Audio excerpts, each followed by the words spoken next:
Everyone, this is our reading comprehension lesson for this week. So the text we'll be reading today is called Watching Trees, and the article is written by Jeffrey McSkimming, and the photos used are taken by Alamy. So I hope by now you might have noticed that the themes I used for our PowerPoints on slides have something to do with the theme of the article. So you can see that the article this week is called Watching Trees, and I've tried to go for a nature tree theme in our PowerPoint. Let's have a read of the text together. Do you ever get the feeling that you're being watched? Perhaps you are.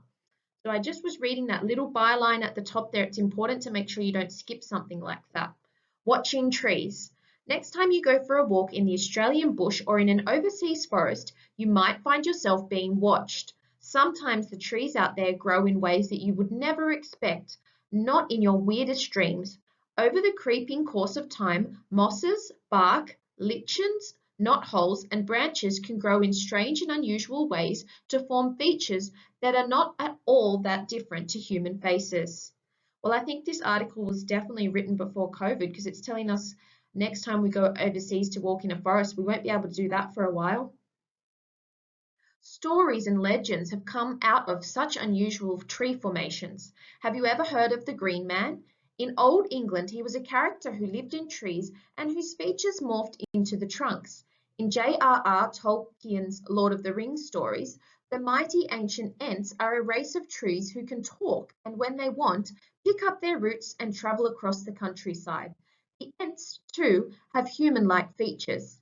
Check out some of these fantastic flora faces we've spied recently on our travels, and next time you're wandering in the woods, keep your eyes open for all those tall, woody creatures who may be watching out for you. Have you ever seen a tree with an unusual carving in it like this, or some unusual shapes in it like this that look like a face? I know I definitely have. Let's have a look at the activity we'll be completing today. So it says, watch the clip that shows bushland and woodland areas. So I want you to have a click on this link and watch the video. It's a couple of minutes and it's taking us all through different naturescapes of woodland and bushland. It's really nice to watch actually. When you are watching it, imagine you are a tree. What would you see, hear, feel, and smell?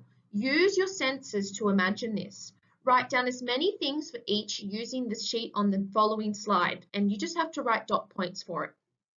It is important to decide what season you will be writing from the perspective of.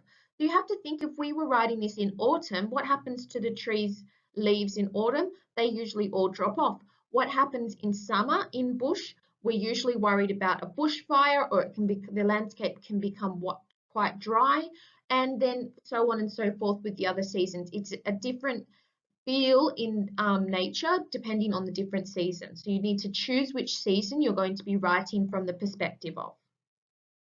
So this is our census brainstorm chart here. If you are working on paper, you could just write down census tree brainstorm and then season and what season, and then just write some dot points next to see, hear, feel, and smell. Or you could do the same thing like I just said, but type it into your Google Doc. Or if you've printed it and you're working on your printed version, that's fine as well.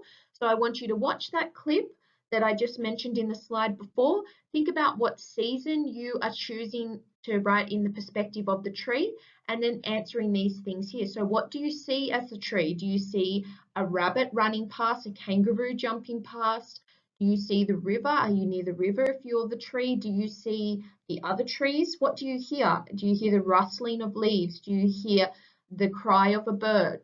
What can you feel? Can you feel the wind? Can you feel a bushfire coming? Can you feel an animal climbing up you? And what can you smell? So is it spring? Can you smell new flowers blooming? Can you smell smoke? Can you smell the river? What can you smell? So imagining from the perspective of the tree, filling out these senses here. So now that you have your brainstorm of words, use these to write a short paragraph from the perspective of the tree. Write sentences describing in more detail what you see, hear, feel, and can touch during your chosen season. So now we're going to write from the perspective of the tree. So you would be using the word I can, I feel, I smell, I hear, I see, because you're writing it in first person. You are the tree. So you're imagining you're the tree. So you would be using the term I for first person. We're really looking forward to seeing your work when you submit it, and if you want to do a picture to match it, you're welcome to do that.